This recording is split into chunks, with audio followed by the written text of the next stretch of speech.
দেশের থাকতে অনেক কিছুই ভাবছিলাম যে বেতন পামো 45 থেকে 50,000 বলছিল।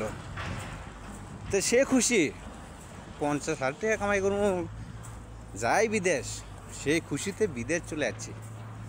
আসার পরে এটি আসে দেখি কোনটি 50-40,000 টাকা কামাই করা কঠিন।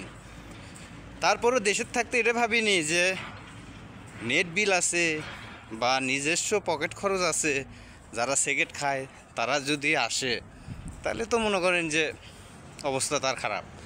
আর যারা মনে করেন যে হাওলাত বা ধার করে নিয়ে আসে, বিদেশে আসে, তাদের জন্য আরও খুবই খারাপ। যেমন 1200-1300 টাকা বেতনের ঊর্ধ্বে বেতন পাবি না।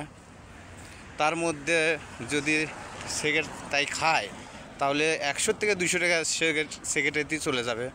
আর নেট বিল 115 টাকা, তার মানে 300 টাকা চলে যায়, থাকে 900, তাহলে 3 নং 27-28,000। এটা ভাবি না যে তার মধ্যে আবার ফ্যামিলি খরচ আছে, বাড়ির থাকে কত 20,000 বা 18,000। এটাও আবার মনে করেন যে এখান থেকে আবার মানুষ কিস্তির উপরে বা সুদের উপর টাকা নিয়ে যাচ্ছে। তাহলে এই 4.5-5 লাখ টাকা খরচ করে আইসে কয় বছরে টাকা তুলবো বা তুলবি মানুষ?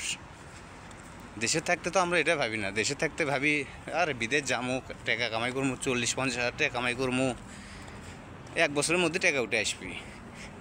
তা এটি আসে যে বাড়তি খরচগুলো আছে দেশের থাকতে আমরা সেটা একবারও ভাবি না। আসার পরে টেনশন আর টেনশন, দেশের থাকতে বোঝা যায় না। আইসা টাইসকি খাইয়ে গেছে।